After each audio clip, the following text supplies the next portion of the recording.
Welcome to LOA Today. I'm Walt Thiessen here with life coach Dan Mangina. Today is Tuesday, February the 4th, 2020. It's 4 p.m. New York time, and wherever you are in the world, thank you for joining us for another episode of LOA Today. You are a daily dose of happy, and Daniel's giving me a hard time as I'm doing the intro here, which puts a nice smile on my face. So thank you for giving me a hard time, Daniel. I appreciate that. I'm giving you a fun time. But it's much more fun to call it a hard time because that way I can make fun of it. I've got to be careful because normally I can get away with my off-screen dances and hoobles because there's three of us, right? Between you and Alex. That's right. But, so I've got to be very, very box a bit more clever today, or all of my behind-the-scenes dances may come to the surface. I may be revealed. So. That's cool. I mean, we can live with that, I think.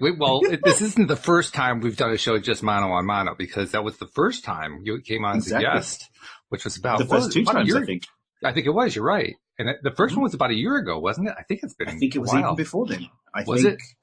Yeah, because it was when I first was down in Mexico. Okay. Because it was 2018, back into 2018. I'm sure of it. It was that far back. Wow. I think so. Oh my goodness. Okay. My, how time flies. Indeed. Just like this. Yeah, it really does. It's good stuff. But, so I'm glad we're experienced. We've done this before. That's a good thing. Yeah. We've made it work. Anyway, some might say. I'm now grounded after my trip to Florida, and I've been experiencing the interesting phenomenon of what happens when you restore the old environment. Ah, yes. You know what I mean? Because we have all these little, anchors and experiences built in and patterns and so forth. And you go back into that patterned experience and it all comes flooding back. And all of a sudden, all the stuff that you were trying to overcome before is back. And it's a challenge. It's a real challenge. In fact, Louise and I were kind of confronting it, shall we say, over the last few days, because we were recognizing, when you're on vacation, first of all, it's great, right? Because you're doing all this fun stuff. You're eating great food. You're talking with people you haven't talked with a lot. Everything's new. Everything's exciting. And then you go back home, it's the same old thing. I love the way people say, and then it's the same old thing. Like, it is. Why does it do that? And it actually can create, I won't call it a danger, but it kind of brings you back into that place that you were trying to get away from, that you went on vacation for. So now you're working kind of hard to, I've got to, get out of that old pattern and reestablish that new pattern I was working on before I went away. Fortunately, it's easier because, you've been doing some regrouping and de-stressing on your vacation. So you come back in a better place for it. But still, it takes some work to do that. And it kind of, the reason I bring it up, it kind of reminds me of something we talked about. It may have been last week. I can't remember for sure.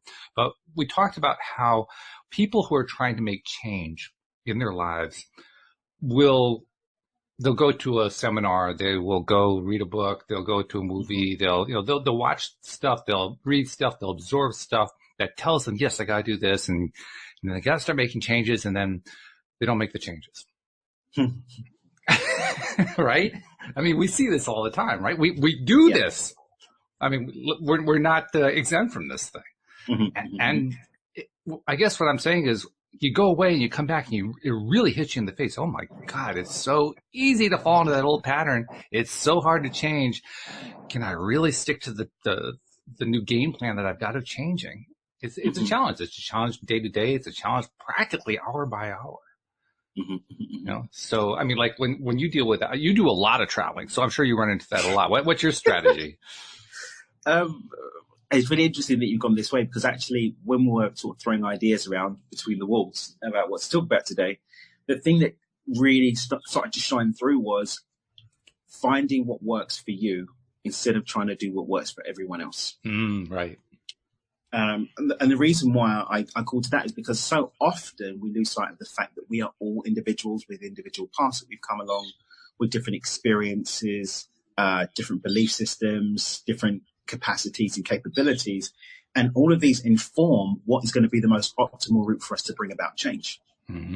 So whilst there are perhaps common themes that support the majority of people, there are nuances to that that are going to be different for the individual. And when you come to that point where you've reached the limit with a particular modality, it becomes time to start fine tuning that for yourself. And that's when you can start to see the change.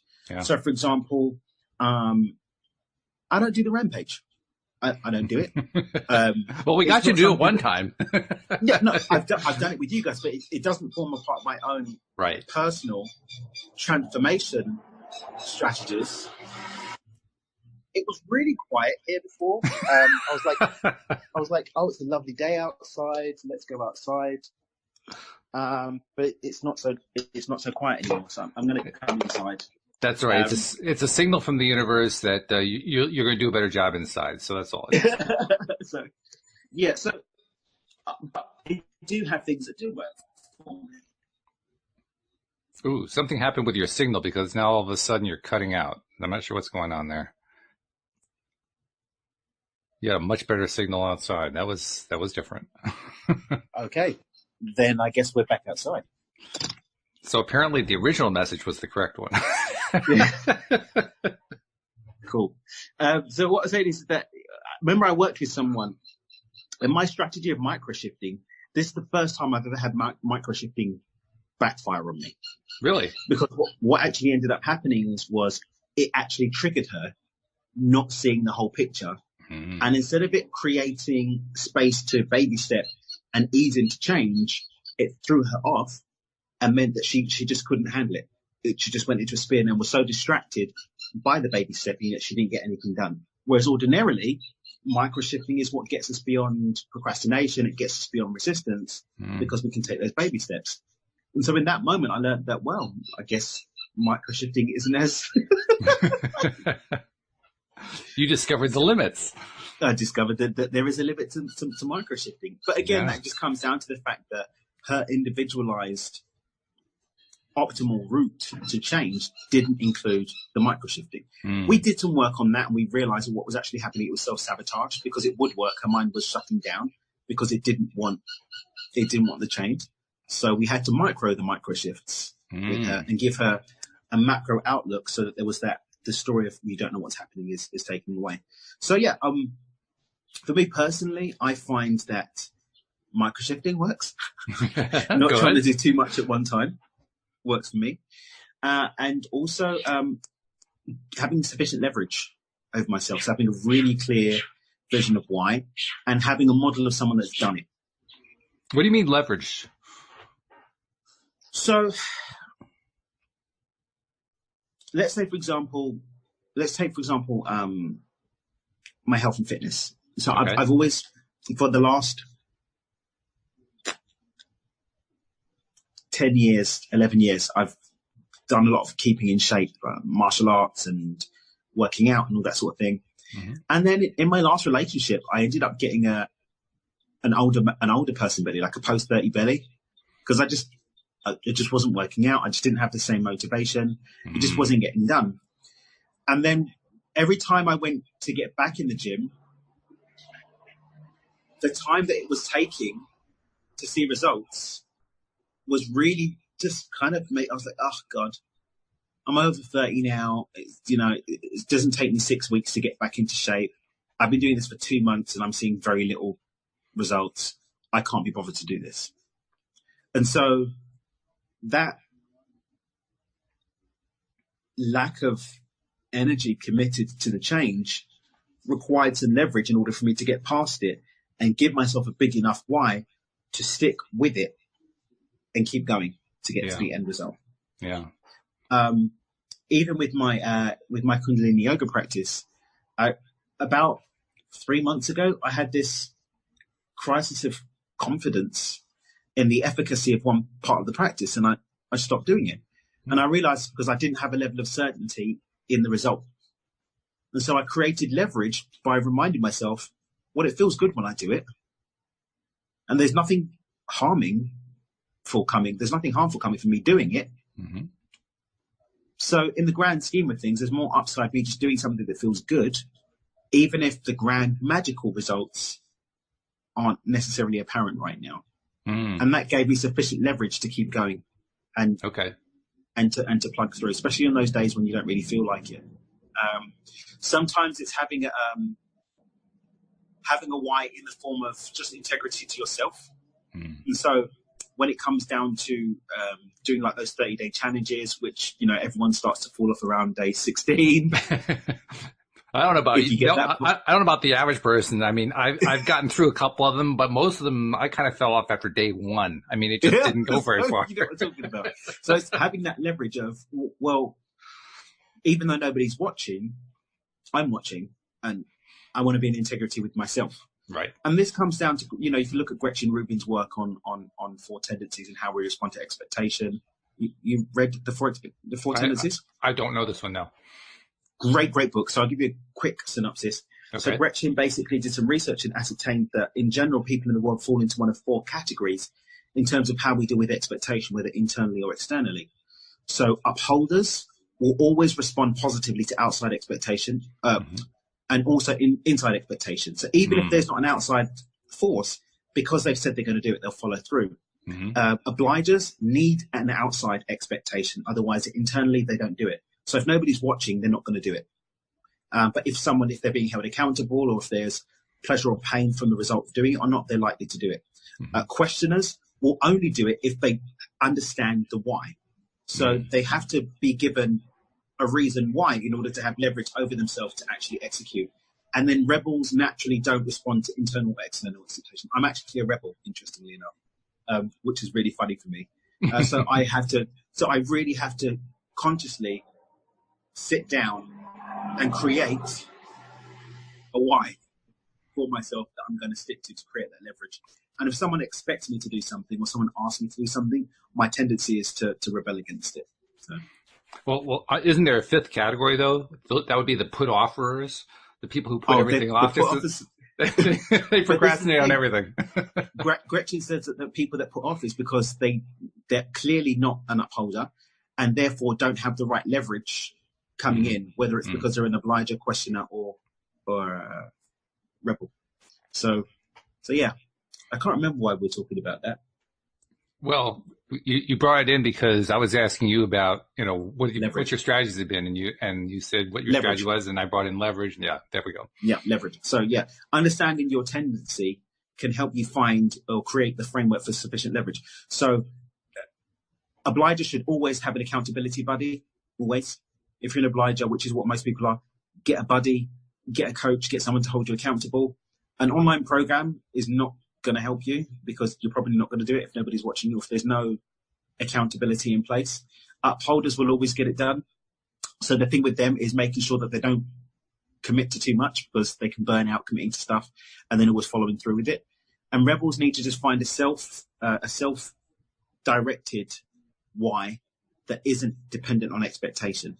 So for me, it feels good. Okay, there's a selfish reason there, so I'm going to do it because it feels good, regardless of the expectation. So in the 4, which one was the questioner again? What was the questioner? The questioner is the one, they will do it as long as they know why. As long as they've got a solid, verifiable why, they'll do it. And if not, they won't do it. I feel like I'm close to that. I don't feel like that really describes me perfectly, but it's close, because it isn't so much, do I have a why? It's more along the lines of, do I believe it's worthwhile? Questioner still. Okay. Yeah, questioner still. I mean, do the test. It's, if you go to happiercast.com, I think it is. It's a free test. It takes like 5 minutes or 10 minutes. You answer some questions. They give you your grouping, and they give you some tips and stuff. And her book, The 4 Tendencies, is really great with some strategies on how to make the most out of your time and also how to relate with other people. So I'm a rebel. Olga's a questioner. My sister's a questioner. My brother's an upholder. I love working with upholder clients. If someone's an obliger, I'm probably not going to work with them one-on-one, because you have to put too much work into getting them to follow through with stuff. So yeah. I like what she said, because she's divided up into categories that are easy to understand. I've also come to take with a grain of salt people who put things in categories. I mean, there's the old joke about there are 2 kinds of people in the world: those who divide the world into 2 kinds of people, and those who do not. And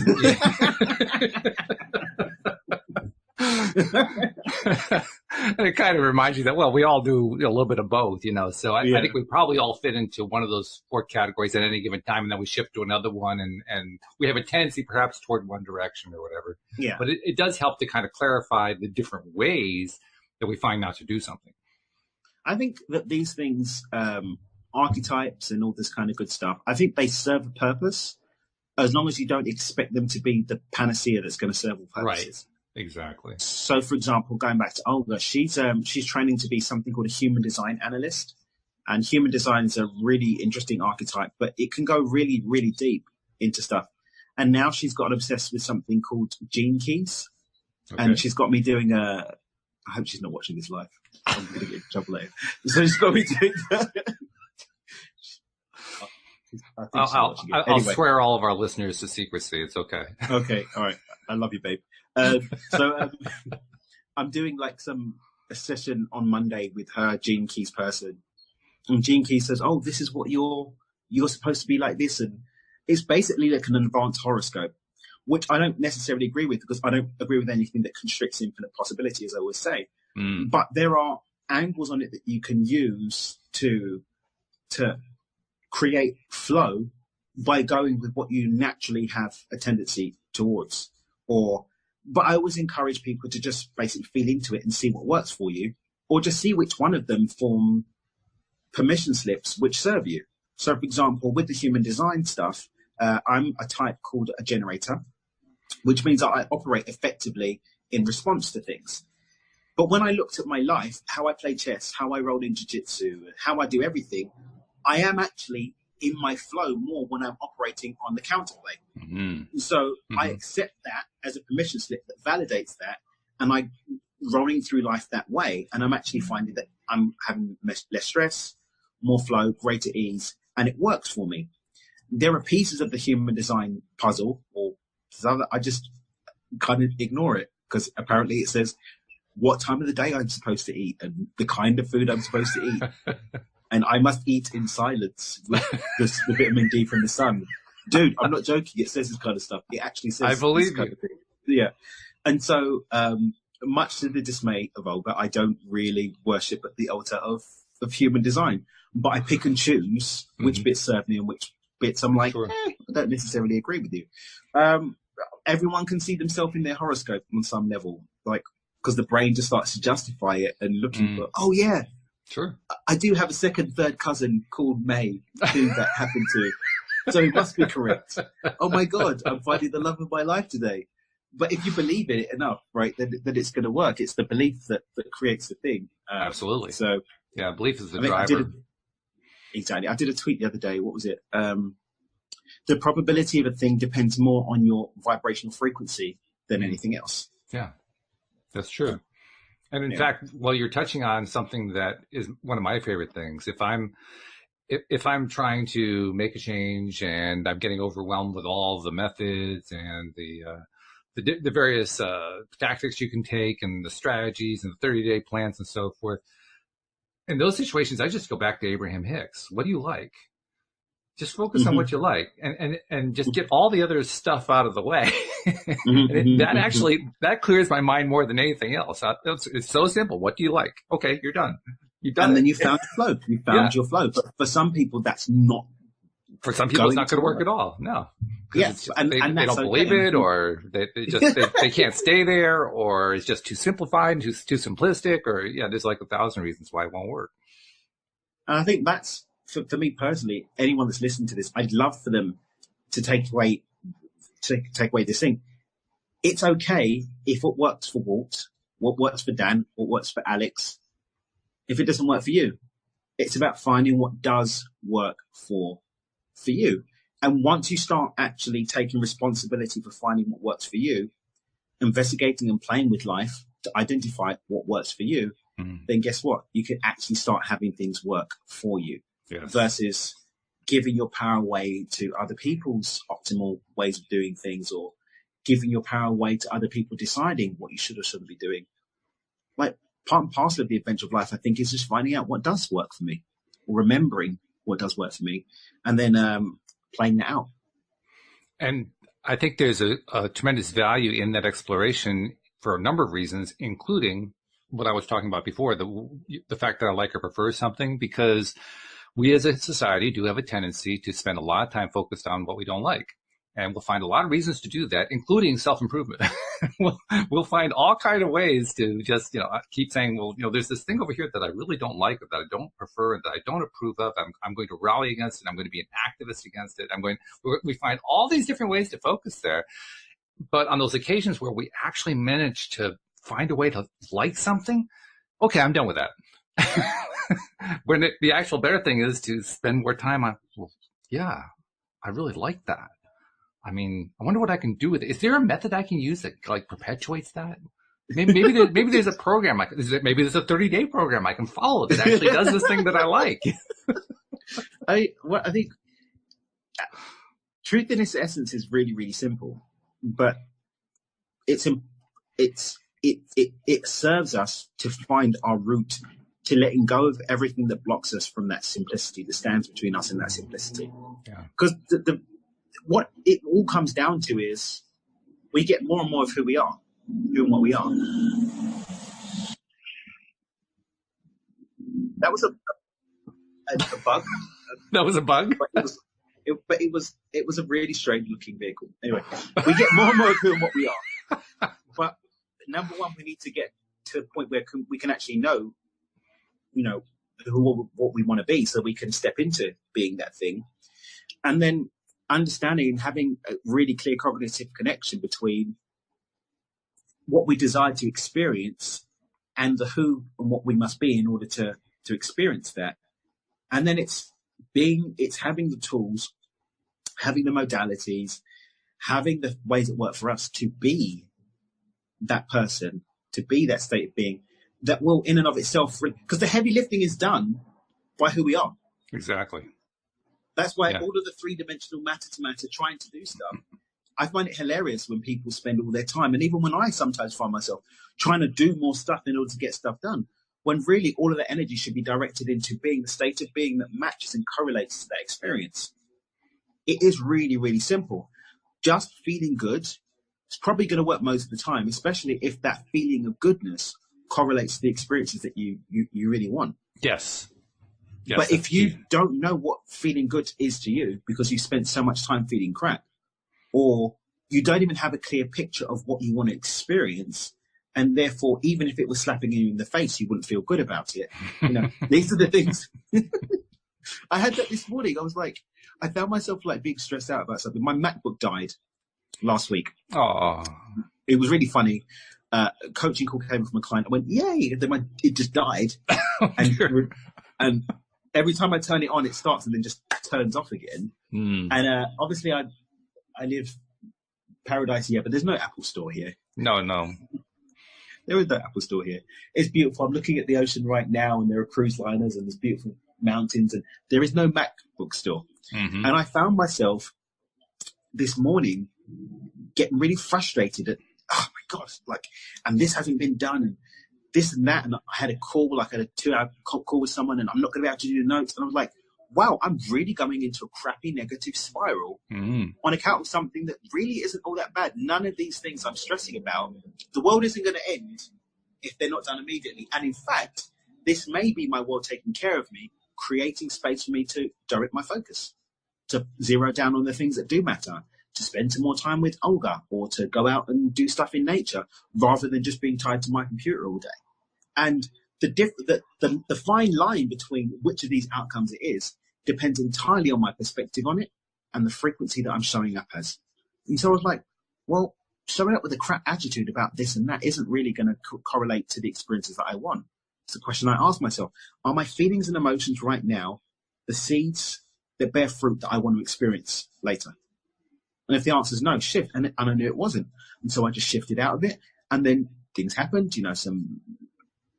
some money just started coming in that I was supposed to have been in before, just started showing up today. And I had a really, really great call, and we're having a great conversation. I've got another podcast and we're recording after this.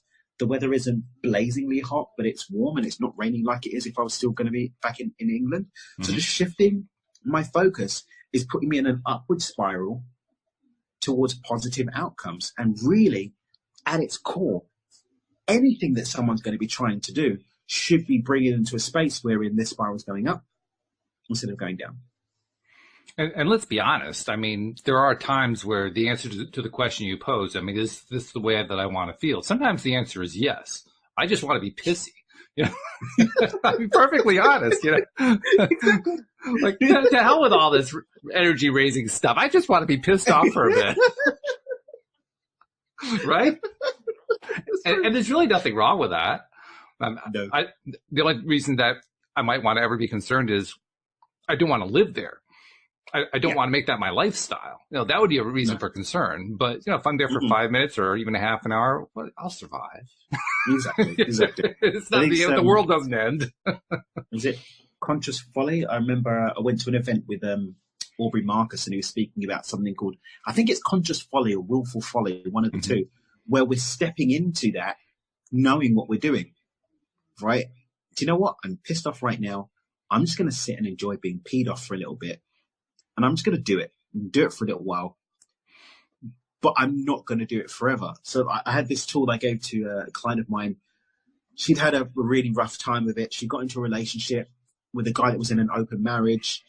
She decided to go ahead and get some more feelings that weren't really in alignment with the agreement that was there on the table. Mm-hmm. She went to back away from it and had all of this pent up energy.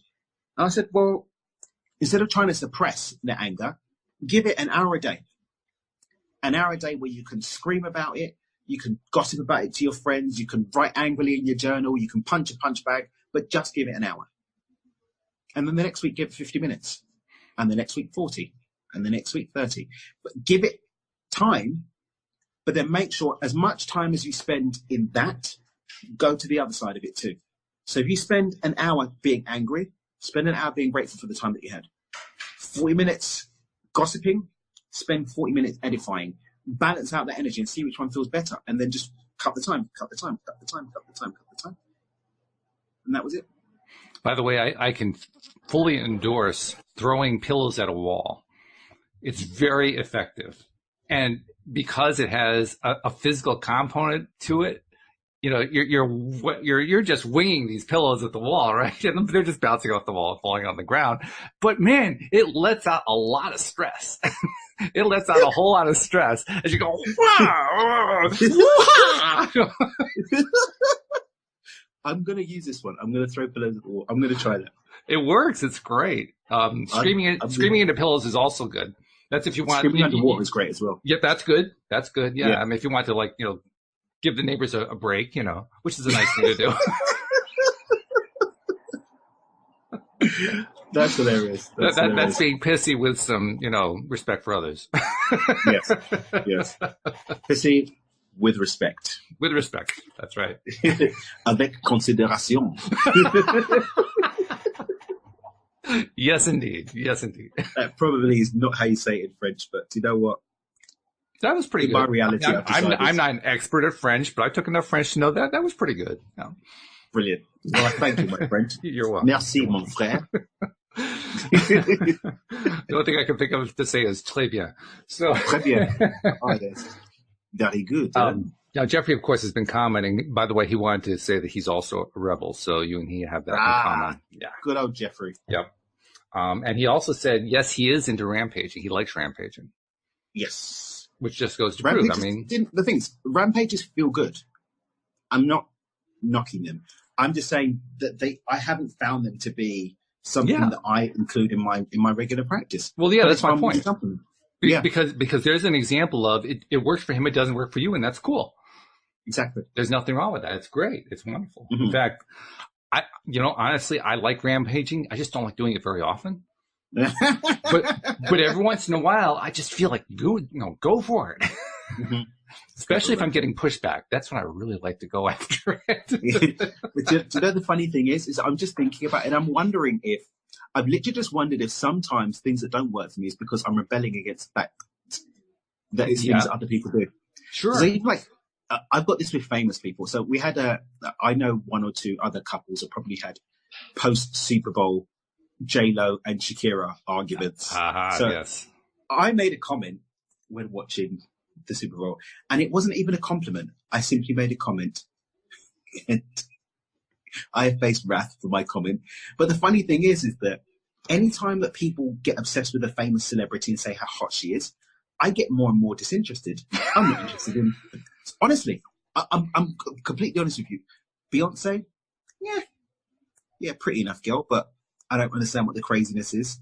Shakira, J-Lo, all of these. I'm like, oh, yeah, great, cool, whatever. So well, Daniel, give it about 20 years, because you'll get to the point where you don't even know who they are.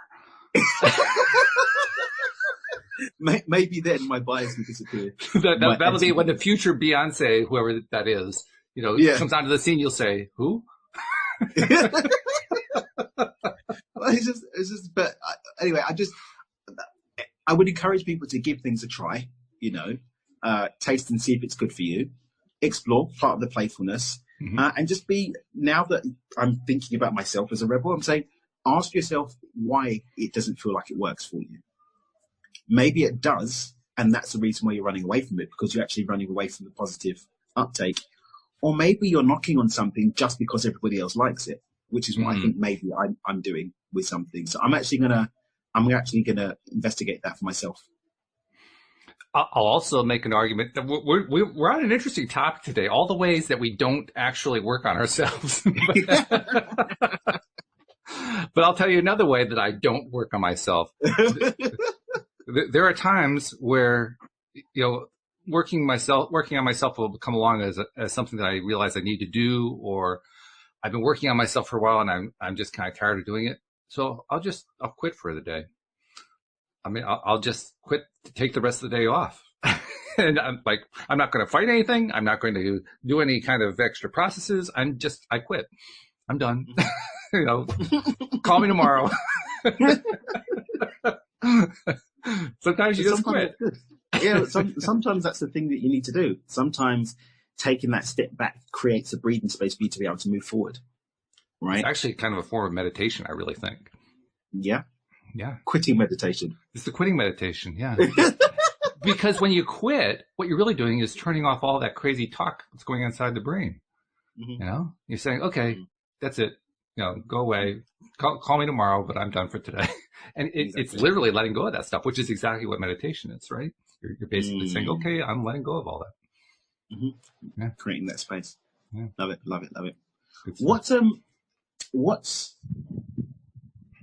What's one of the craziest ways that someone's shared with you that they create, or that they get into growth or development? I don't know. Crazy is not really a word I can apply to it, but I'll identify some that I think are very different. I'm not sure that there are any really crazy ones. I think they all have legitimacy, but so different that it was like shocking to my system. I think it's kind of what you're aiming at. To be perfectly honest, I love her dearly, and I've learned a ton from her. My Friday co-host, Linda Armstrong. I mean, some of the things that she's brought to the table, they're wonderful, but especially in the early days of it, I was sitting here like, okay, yeah, this isn't going to go very far. this is just not going to work. And of course, it worked beautifully. It worked absolutely. I mean, one of the things that she does, this is like a regular thing for us now on Fridays. She'll get out one of her infinite number of card decks. She has angel cards and numerology cards and all kinds of card decks. And invariably, Daniel, it's like 100% accuracy. Invariably, the cards that she pulls are exactly what we're talking about. Wow. And when she first started doing it, I said to myself, okay, this is a little woo-woo. This is a little weird. But after experiencing it week after week, where the cards just kept matching perfectly with what we were talking about, I was saying, damn, there is something to this. What's this all about? Now, that was pretty crazy. When I first experienced it, that was crazy. But now I'm a believer in it. And I'm saying, whoa, holy cow, what a shift that's been. I found, so I got into cards. My friend Jess Babaco, she's an intuitive medium. She's one of in terms of people that call it and it happens. I don't know many people that call out things that are going to happen and they happen as accurately as she does. She's really, really tuned in. So we were in Seattle in January of last year, and we were in a store getting what were we doing at the store? We were in a crystal store, like a woo-woo crystal store. Okay. and we're just running around just grabbing stuff. I was picking which books, and I've got a thing now since my first trip to a crystal store a couple of years ago, where I just kind of feel into what calls me and I just grab. I don't even see what they're about. I grab it and then I see what it's for afterwards. I just see what I'm called to. And she picked up an oracle deck. She's like, "This deck's for you." I'm like, "Okay," just did it. Cool, grab it. And I've had such a powerful experience with that deck. Really? It's a Ganetta deck. I often on my Instagram, anyone who watches it follows me on Instagram. Generally on a daily basis, I've got another deck now that's been gifted to me that I pull from as well. But yeah, it was it got a bit freaky at some points, doing like a 4-card spread and single cards and what have you, and just seeing how it really, even like when I get the same one multiple days in a row, and I could actually feel that message was calling out to me to do, and I actually had to sit with it, and I was like, there's got to be a reason why this works. And I really understood for me personally that what was happening was that my intuition, my higher self, was using this as a voice to speak to me. Mm-hmm.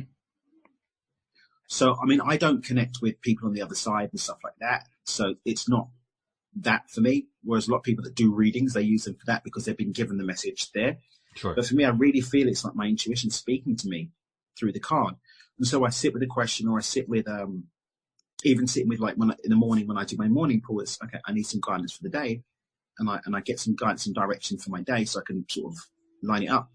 But I'm not expecting something outside of me. I really consider it to be something that's me speaking in a voice that I can see right in front of me.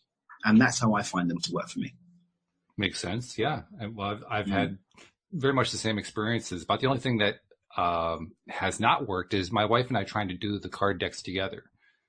It turns out that I don't know if it's our expectations or if it's just the way we think about the process or whatever, but the cards match up, but we each keep saying it's matching for the other person.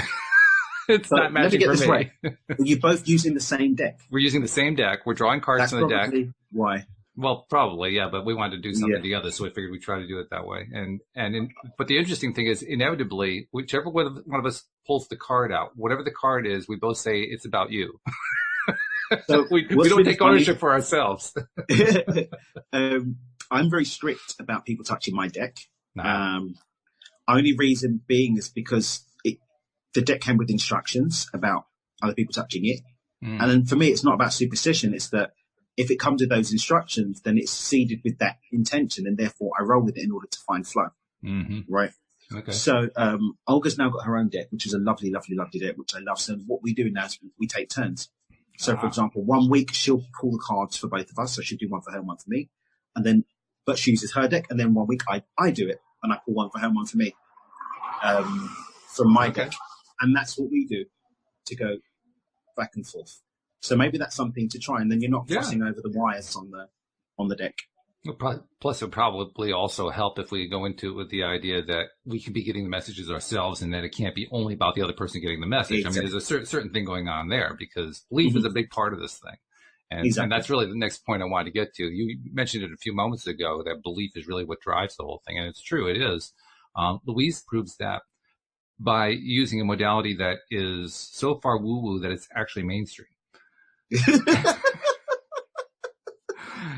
That sounds weird, I know. It's intended to be funny. But she does these word searches, the little puzzles where you try to find the words in various angles, backward, forward, upside down, all that kind of stuff.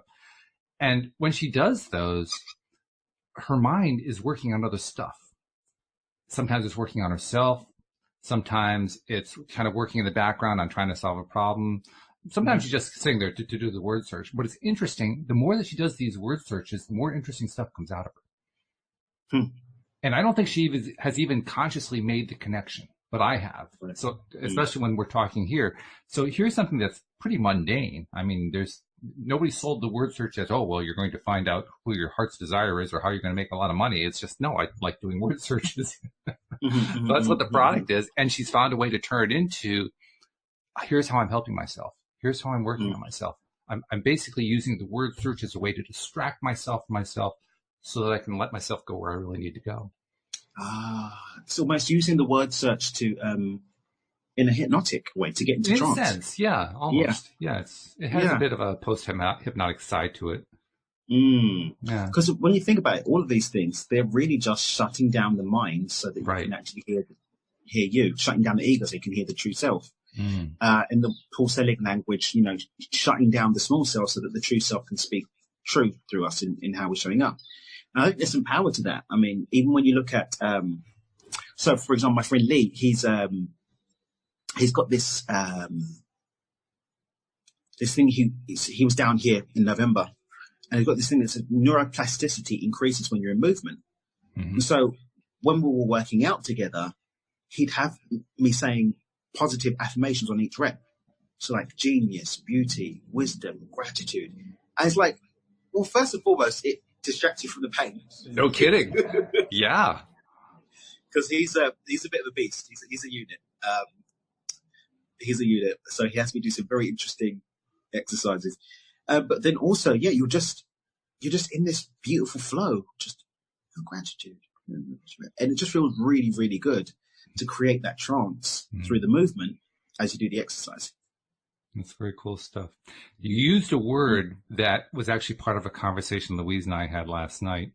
And it occurs to me, I want to bring it up because I don't think I've ever addressed this with you. I've addressed this with virtually every other co-host, probably all of them, but I don't think I've addressed it with you. So I'm curious to know what your take is. The word is ego. And the reason I bring that up is I find that virtually everybody has a different definition of the word. They won't necessarily acknowledge that, but they all define it differently. They all think about it differently. They all mean it differently. So I'm kind of curious to know, when you say ego, what does that mean to you? Right now, as I'm sitting before you, ego for me is the accumulation of the stories, narratives, and programs that make up who we are to show up in the world. Who we are to what? As we show up in the world. As we show up. Oh, okay. Yeah. So we could say that ego is the identity filter to what we end up pulling from the truth as our reality. So it's the lens through which we as a being experience the world.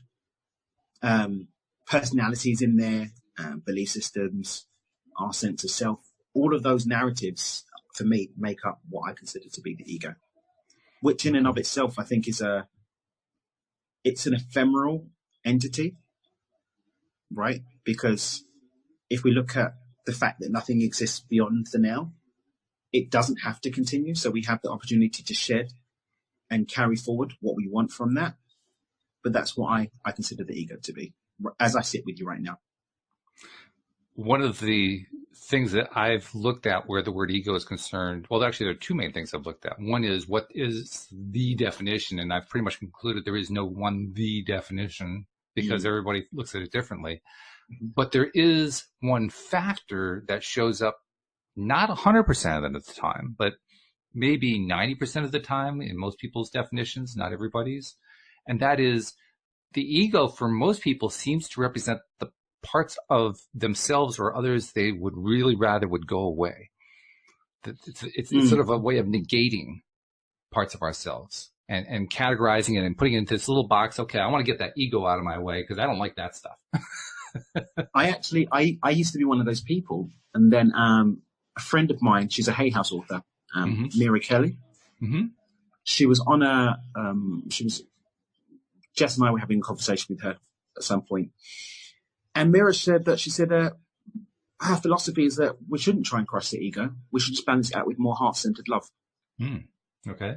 That it serves a purpose, and that actually the fighting of it gives those elements of it that we don't necessarily desire more life, versus actually just balancing it out with love and then being a balanced being that has an ego itself and also a heart-centered true self. And since then, I kind of dropped my till then definitions and beliefs around the ego and just became more open again to exploring what it could be for me and what it could mean. And I'm now really using that, as I said, to classify the narratives that make up the story of who we say we are. But that's an ephemeral thing that doesn't have to last, and that we have the choice to step in and out of different pieces of it and to lay out and pull away pieces of it. Yeah, that's a good way to do it. I myself, honestly, for the longest time, I have actually adopted the personal viewpoint that the ego has no definition at all. In fact, that it doesn't even exist. But but I also find that doesn't really work very well when I'm communicating with somebody else. So I kind of adopt, whatever their definition. Yeah. Okay, yeah, I'll go with that, right? Mm-hmm. But Flexibility. yeah, well, it is flexibility. I Yeah. think that also kind of ties into what you were. I'm not sure if you were directly saying it or indirectly saying it, but it's about, well, in a way you were directly saying it. You were talking about your friend, the Hay House author, saying that it was something to be loved. It was something to be cherished and so forth. And Mm-hmm. what that really amounts to in my mind is accepting and loving the things we don't like about ourselves, which is, it's a challenge, especially if it's not something we've done a lot of before, then it's a real challenge. And even after we've been working on doing that for a while, it can still be a challenge, especially when I want to be pissy, But I mean, I've had a couple of conversations recently about this idea, and I did a Instagram and Facebook post about this. It's something that I got from a Paul Selig event. He channels some interdimensional consciousness called The Guides. And there was one line that they said once, and then there was another line they said another time. And I'll say the two lines. One is that you cannot stand in the light and hold another in darkness. That's number one. And the other piece was that God is in the man that you don't like. Yes. So layering those two things over, first and foremost, you can't stand in the light and hold another in darkness, because everything just is. And whichever thing you choose to be is what you're really going to be, right? Yeah, I mean, the thing is, if you're in light, it's kind of hard to have darkness where there's light, because that's what they're kind of the opposite of each other. Exactly. And then the piece about God is in the man you don't like is that it's because that thing that we call God or divinity, source, the universe, whatever, is in everything. So the second that we deny it in a thing, we're denying it full stop. And so I can't say, oh, I don't like you, I don't want you, you're no good, when it's a part of me. So I can't claim to be in the light and hold that part of me in darkness, or hold that part of someone else in darkness and try and push it away. I have to hold it in light if I am light, otherwise I'm not in the light. And if I'm denying it, then I'm denying divinity. And if I'm denying divinity, then how can I say that I'm connected to it? And if I choose to be disconnected from it, then that's what I'm going to end up experiencing. So if I want to be connected to the fullness of all, I have to see the fullness of all in all things, even in those things, people, places, and things I don't like. And if I want to stand in the light, that I must hold them in the light of that love. And that's how I choose to make efforts towards living my life. It's not always easy. It's not always easy, especially when you want to be pissy at someone. Yes. But yeah, that's how I've been choosing to live. That's cool. Yeah. Well, it also brings to mind the cliche, the non-woo-woo mainstream cliche, that when you point your finger at somebody, there are three fingers pointing back at you. Oh my goodness! And one's pointing up to heaven as well. One's pointing up. That's right. Yes. Never knew what that was pointing at, but okay. Hey, have you got? There are people upstairs right now, so someone's getting the thumb. Yeah, that's right. Thumbs up. Okay. Thumbs up. Someone's getting it. Yeah, but you're right. Position. It's a reminder that, every time that we are pointing a finger like that, all we're basically doing is tearing ourselves down. Nobody else is really losing from it. We're the ones who are doing it. Yeah. That's it. Yeah. So you're right. I mean, you have to be, if you want to be in that place of light, you just have to see everybody in that place of light. And that is a challenge. It takes some doing. And it doesn't mean, and this doesn't mean that you accept BS behavior or let people disrespect you. And yeah, you don't have to like it. I'm not saying be a walkover. Yeah. But accept it for what it is. Now, that may mean making choices about not having that person in your life anymore. Loving somebody, holding them in that light of truth doesn't mean that I have to have someone that disrespects me or harms me or, isn't a very nice human to me into my environment, because I have to love myself too. So that means that I have to make that choice not to actually perpetuate the energy of having that discombobulation right? And also loving myself enough to ensure that only people that meet the standard, the loving standard I set for myself, are in my environment. So this isn't about allowing disrespect and nonsense, but it's about just being discerning from a loving place in what we allow into our environment. Yeah, I don't think you really have to allow disrespect, because ultimately, even the question of allowing or disallowing it is, how are you going to take it? Exactly. It really has nothing to do with the other person at all. It's up to you. What's your take on it? You know. So when you know what your take is, that kind of simplifies things. We have a tendency. This is a big tendency a lot of humans have, including those of us who consciously create, but especially those who are like, oblivious of all this stuff that we're talking about, of treating all of life's interactions as an opportunity to decide who's to blame. Because in any given situation, somebody has to be to blame. And so if we can somehow figure out who is to blame in every given situation, we'll have a lovely life, except that the people who pursue that never have a lovely life. They don't seem to notice that. or the not so lovely life is the lovely life that they desire. Well, it could be, yes. And for them, in that sense, it is a lovely life. Yeah. Yeah. Loveliness is relative to someone's true desire. but I have to admit, I'm a little biased about that, because I'll take a look at their faces, and if their faces are showing me, then I don't really think that their life is all that lovely. But it could be what they desire. It could be, yeah. To which I say, better them than me. Yeah. I hold you in the light of that which you desire, and say no for me, Monty. Do it, and do it well. Yeah, just do it without me. Okay, that's right. I lovingly invite you to stand over there with that attitude. Exactly. With a light shining on you, or even more importantly, where you are. And this is probably the thing that I think more people could learn the most from, even if they didn't understand all of this stuff that we talk about here. That is just letting go of that thing they don't like, just letting go of it. So there's a person in your life, I can think of some famous people who would fit into this category, who you just don't like them. They're just, there's nothing about them you like. They say all these things that are nasty to you, or that you feel are nasty, and you just think they're just awful things to say and so forth. Stop paying attention to them. Just stop paying attention to them. Because the funny thing is, so many of the people who do thrive on that, because there are people who thrive on that, they thrive on it because they continue to get the attention. You really want to hit them where they live? Stop thinking about them. Yeah. Talk about pissing you off. That'll really piss you off if you're the kind of person who's looking for that attention, right? Exactly. But seriously, by letting go of it, it basically dissipates any kind of fraught situation that you can think of. I mean, because now you're just, it's like what Louise used to teach Louise was a psychotherapist for about 10 years. And when she worked with her clients, she would teach them using this little game. It was a pillow game. Of course it was.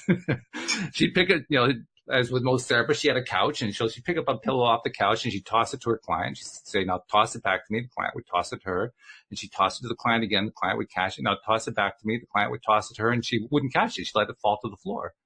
And she'd say, I choose not to engage. That ends the game. You understand that, client? That ends the game. And the light bulb would go off, and people would say, oh, all I have to do is stop engaging. And the game stops. This game that I don't like stops. So you can simply just stop engaging. Just stop engaging. Yeah. It's powerful stuff. Very. I'm thinking also of another topic that I really like to bring in, but we don't have enough time because there's about 3 or 4 minutes left in the show, maybe 5. We've done the show already. We've gone through 55 minutes so far. I mean, we're just flying through this thing.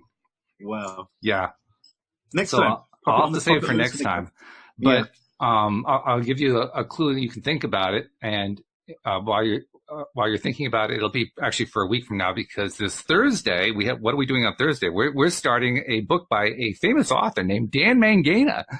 Oh my goodness, I've heard about this guy. Is he cool? I don't know. He's very cool. I've never met him. He's a good guy, yeah. I never ignore him. I don't take my attention away from him and say, I never want to think about him again. I choose to engage. I choose to engage him. That's right. Brilliant. But no, we're going to do your book on Thursday. We're going to start doing the book anyway. And I don't think we're going to finish it. We probably won't even finish the first half of chapter 1, but it's going to be fun to do that for sure. We can take it to, I don't remember how many chapters I've got. I think it's like 19 or something chapters. Something like that, yeah. Yeah, we can get through a couple of them and see how we go. Oh, yeah. Yeah. Well, yeah. Ultimately, whenever we do these book reviews, we do it because the books stimulate conversation. So that's the whole purpose. And that's why usually with these things, we don't get very far. We say, okay, we got that far. Let's talk about it for the next 45 minutes. what I look forward to doing is, so I've been doing on my podcast, on the Do It Dan podcast, I've been going through the Beyond Intention paradigm for the last few weeks. Mm-hmm. And every week I do about 10 minutes on each of the 4 steps. But going into context of stuff that's not in the book and not even on any of the programs on it and adding some texture to it. So we'll do the same thing here.